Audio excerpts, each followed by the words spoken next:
ঈদ যাত্রার ট্রেনের টিকিট বিক্রি শুরু আজ।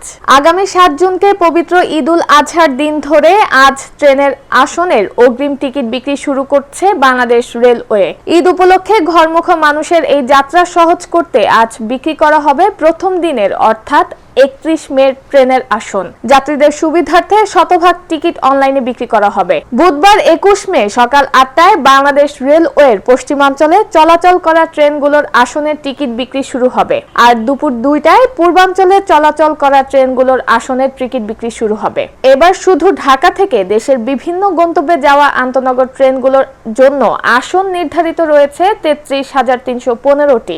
ঈদ উপলক্ষে রেলওয়ের নেওয়া কর্মপরিকল্পনা থেকে তথ্য জানা যায়। কর্মপরিকল্পনার তথ্য মতে ঈদের আগে আন্তনগর ট্রেনের ৩১ মে টিকিট বিক্রি হবে ২১ মে, ১ জুনের টিকিট বিক্রি হবে ২২ মে, ২ জুনের টিকিট বিক্রি হবে ২৩ মে, ৩ জুনের টিকিট বিক্রি হবে ২৪ মে, ৪ জুনের টিকিট বিক্রি হবে ২৫ মে, ৫ জুনের টিকিট বিক্রি হবে ২৬ মে এবং ৬ জুনের টিকিট বিক্রি হবে ২৭ মে। রেলওয়ের সিদ্ধান্ত অনুযায়ী ঈদের আগে ৭ দিনের ট্রেনের আসনের টিকিট বিশেষ ব্যবস্থায় অগ্রিম হিসেবে বিক্রি করা হবে। এ সময় কেনা টিকিটগুলো যাত্রীরা রেলওয়েকে ফেরত দিতে পারবেন না। প্রতিজন টিকিট প্রত্যাশী ৪টি আসনের টিকিট একবার একসঙ্গে সংগ্রহ করতে পারবেন।